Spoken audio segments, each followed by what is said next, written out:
Bravo again. Let me say something, man. You know, this last week is kind of, I don't want to say tough because it really doesn't faze me. I mean, Brian Mitchell and Doc Walker threw me for a little loop because I love the brothers, but, you know, they were getting on me because I had the audacity to sit up there and say that, you know what, focus on something bigger than the NFC East. I apologize. I was wrong. Maybe you should focus on just the NFC East because you're in danger of not getting that. I mean, my Lord, all of this stuff, all I did, Max, Ryan, all I did was this. I said, hey, y'all beat the Eagles, all right? And you roll out there and you're like, yo, we kings of the NFC East. But you're in second place. You lost to the first place team in the division, which is the Cowboys already. You got bigger priorities. You got Kirk Cousins that bet on himself with the franchise $19.95 million tag. You got Pierre Garçon and Deshaun Jackson, who can ball, both entering the last year of his contracts. You got Doxson, who can play, okay, and he's got skills and a tremendous upside. The future could potentially be bright. Matt Jones showed us something against the Philadelphia Eagles. I like this brother. Defensively, even though they've been struggling a little bit, you got Kerrigan and the crew. They can do some things. They can get at a quarterback. And, of course, there's the great Jay Gruden, because we know he's great just by his name alone. Let's be clear about that. We know that he's great. He takes time out of his busy schedule to comment about me. You know, I think it was very, very unfair. This guy has no clue about how hard we're working. Who gives a damn about hard work? It's results. We assume, far be it for me, Ryan, am I wrong in assuming that NFL players automatically work hard? I'm assuming that you work hard. I'm assuming that you're putting forth the max effort. That's what we're getting on me about now? Oh, he doesn't know how hard we work. I know you haven't been to a Super Bowl since 1991. I understand that. I think that when we're talking about that, we're going to talk about Jerry Jones and the Cowboys and how they haven't won a Super Bowl since 1995. How did we let this fly over our head that the Redskins hasn't been to a Super Bowl since 1991? And then after all that noise you made adopting the victim's mentality, talking about how dare he say such a thing. You go out and lose to the Detroit Lions? Now, don't make me wrong. I think Coach Caldwell's doing a good job with them right now. They're on the come up. Stafford is balling. They're on the come up. There is no Megatron, but I'm going to repeat, there's no Megatron. There's no Megatron. So Matthew Stafford connected with Anquan Bolden. Love Anquan, no doubt. How old is he? I mean, you're younger than me. He's gonna be here soon. You understand what I'm saying? He's gonna be working on television soon, someday in the future. I mean, it ain't like he's a young stud on the come up now, and that's who beat y'all for the game-winning touchdown. I'm just saying, Redskins. Bravo. Yeah. Bravo. You and I don't agree a lot on this show, right. But we agree about this. Whenever I hear a coach or a player talking, like objecting to some kind of criticism based on the fact that they work hard, dummies, it's only relative to who you're playing, right? So, yeah, you're a great football team, but by NFL standards, you're a middle-of-the-pack football team. You work hard, but if that's the point, to go at someone's criticism, then what you are implicitly saying, that means for the people who make this point and don't understand it, implicitly means you're saying it without saying it, but that's really what you mean. What you're saying is that you work harder than everyone else, or else what's the point in saying you work hard? It's just, it's only relative to the other teams. So you're saying you work harder than the Giants, than the Cowboys, and then the Eagles? Is that what you're saying? Because if not, you're mediocre. That's okay. In the NFL, it's worse things than being mediocre. You're in the middle of the pack. You have a shot at the playoffs. You're 4-3, and you do have a win against the Giants, who are also 4-3, but that win could have easily gone the other way, just like your loss to the Cowboys could have easily gone the other way. Washington has certainly, and I won't even say their name, I think it's an offensive name, by the way, but Washington has certainly... You've been consistent about that. It's offensive. Washington has certainly been a normal kind of NFL team and has done nothing to distinguish themselves in a suddenly underrated, maybe, NFC East going into the season. Everyone's laughing at the NFC East. Maybe it's the best or second best division, as it turns out, in football at the moment. Okay, fine. There are worse things to be, but to react that way over criticism, where someone correctly points out you ain't special, you haven't distinguished yourself, is ridiculous. Well, listen, I caught it this week on Twitter, thanks to you guys, right? Because it was like, hey, Ryan, why aren't you defending why don't you defending us? Why aren't you saying? So I said, first of all, You said Stephen A's right. well, what I said was last time I checked, when two men have a disagreement, men disagree. I said, but if they ask me on TV, I'll talk about it. So when you talk about the Washington Redskins, when you say they are who we thought they were, it just all depends on who you thought they were. If you thought they were a pretty good football team, a football team that could go 9-7, a football team that maybe ekes out a 10-6 record, then you were right. I don't think it's a bad football team. I think it's a football team that can be competitive. The issue with what you were saying was when you start talking about what people say in the tunnel and the way they feel, it seemed like they were saying more than just we won today over the Philadelphia Eagles. It seemed like they were talking about history. So when you talk about the history of this team, especially recent history, it's nothing to boast about. It's nothing to scream about in the tunnel. Now, you know Bake just as well as I do. Good dude. And so Bake is excitable. If you watch him, he's the big dude. You know, he dances. He gets the crowd hype. So he was doing what he does in keeping everybody upbeat about the positive things going on in Washington. And there are some positive things. But this game told me about the Detroit Lions, right? If you look at Matthew Stafford, he said in the offseason, we may be better offensively without Calvin Johnson. I may be better, and he is, because now he spreads the ball around. Josh Norman gets hurt. Marvin Jones makes some big catches. He had the one big catch on him on which he got hurt on. The Washington Redskins are a team that, if they play really well finishing out, they may finish second in the NFC East. If they play about what I think they were, they'll finish right behind Dallas and Philadelphia.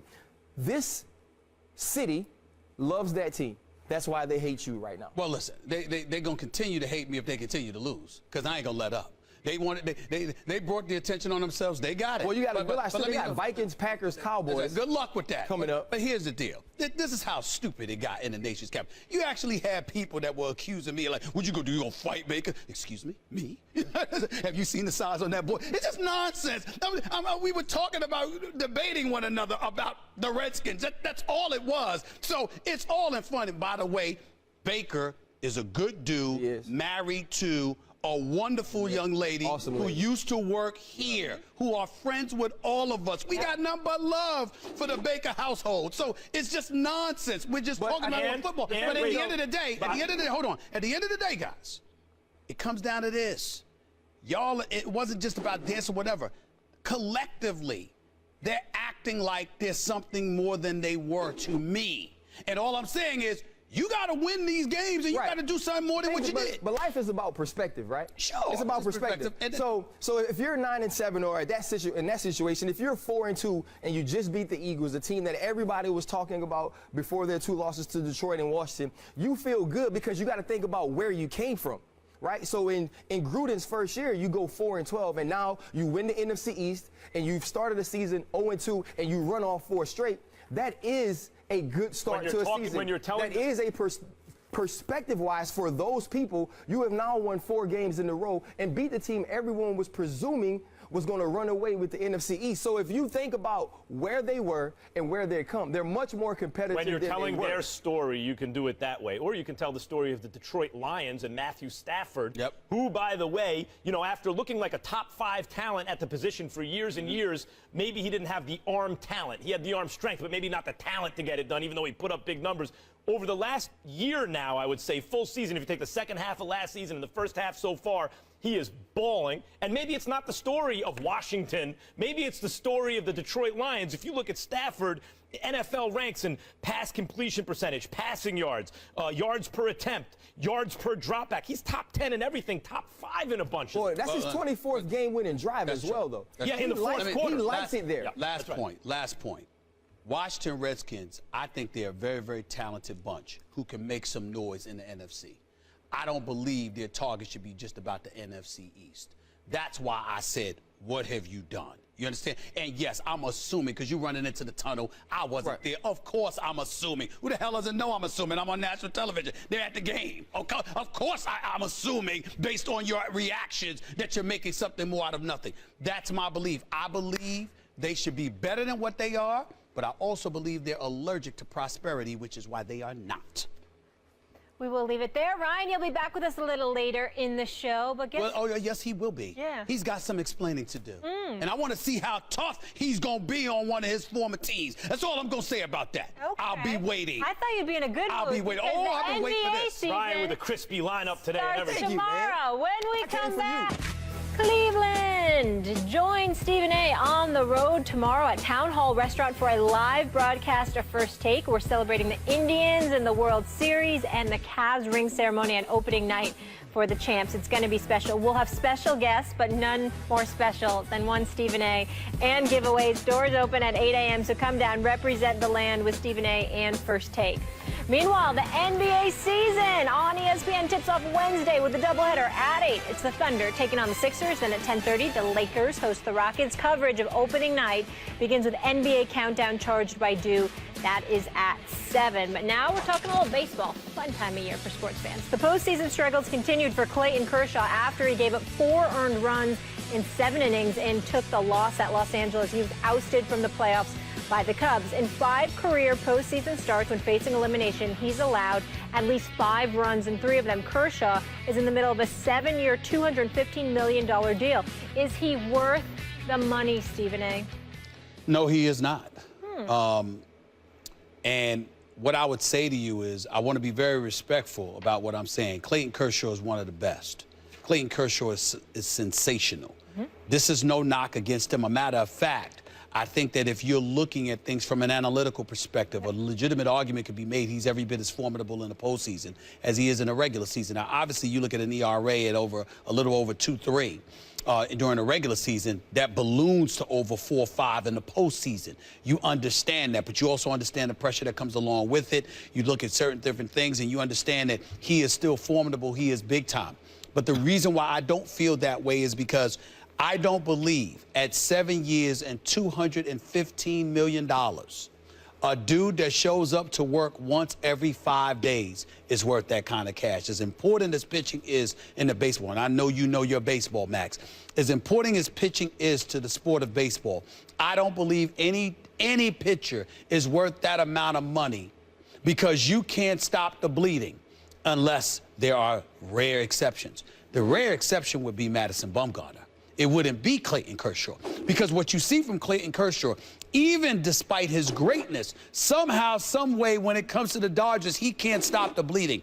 I remember seeing Madison Bumgarner in the World Series against Kansas City a couple of years back. I remember seeing him not once, not just twice, but also how he came in the game in like the 4th or 5th inning and ended up closing the deal on like 2 days rest or a day's, whatever it was at that particular moment in time. Maybe Dave Roberts should have utilized Clayton Kershaw a little bit better. Maybe he should have had him, you know, for game 5, and therefore he could have been ready for a potential game 7. I don't know, but I will say this. When it comes to the Dodgers, they've been in the postseason 4 straight years. 4 straight years they've gone home. They haven't won the pennant. They're not World Series champions. And when I'm looking at a guy, regardless of his greatness, because in no way am I questioning the greatness of Clayton Kershaw, I'm just talking about what you're worth. I have to believe that you can deliver the goods in such a way that it offsets and negates what I'm lacking. Madison Bumgarner has shown evidence that he's capable of doing that for his team more than Clayton Kershaw has shown he's done for the Dodgers, and that is why I say it's not worth it. You said a lot there. I'm going to respond to it. It's going to take a second. Sure. First of all, he is worth the money. Let's start with that. He is worth the money because Kershaw is not just among the best. He's among the best who ever lived in the regular season. Agreed. In the regular season, and he is clearly and by far twice as good as the next guy in baseball right now. Like, he led the National League in ERA 4 straight years. Last year, he didn't do it. He led the league in complete games, innings pitched, strikeouts, and fielding independent. You know, how if you take the defense out of it, how good is he? Yeah. He's the best, okay? That's 5 years. That's a prime unlike anyone's ever had practically. Sandy Koufax had that kind of prime. But, of course, Sandy Koufax elevated in the postseason. And now this gets me to where I want to go in terms of the clutch argument with Kershaw. You're right. Bumgarner is a clutch pitcher. Listen, for the sabermetrics crowd who's like, oh, there's no such thing as clutch. I've been reading Bill James since 1986. Yes, there is, back off. You know, yes, there is such thing as clutch. Kurt Schilling, El Duque, Valenzuela, Bumgarner, they all had a certain level, which was very high to varying degrees, and elevated under pressure. Yes, they did. Some guys by reputation did, but in fact didn't. Jack Morris, Andy Pettit. They had some good games, some bad games. They basically stayed the same guy. And when you're good and you stay the same guy, you get credit. That's not Kershaw. Kershaw's the best, and under pressure in the postseason, he falls off. Now, is he a bum? No, he's not a bum. Neither was Roger Clemens or Greg Maddux, who both fell off in the postseason compared to their regular season stats. And this gets at times. Yeah, overall. We're waiting for that moment for Kershaw, though. We're waiting for Kershaw pitches you into the postseason. Yes. You could replace him with another ace, not just an ace. You might not make the postseason. He's that much better than another ace. When the chips are on the line, he hasn't been good. Dante's Inferno. I quoted Ray Kwan and Jay-Z in the last couple segments ago. Now I'm going to tell you about Dante's Inferno. He was roasting his political adversaries in one of the great works of literature, and he had his Inferno, where the various sins get punished in hell, levels 1 through 7. So now I have Max's Inferno of clutch. Okay? You have the highest level, which is Mariano Rivera or Michael Jordan. You are the best who ever did it, and under pressure, you get even better. You have the level under that. You're really good. I'd mentioned Kurt Schilling and these guys. Under pressure, you get better. You got the level under that.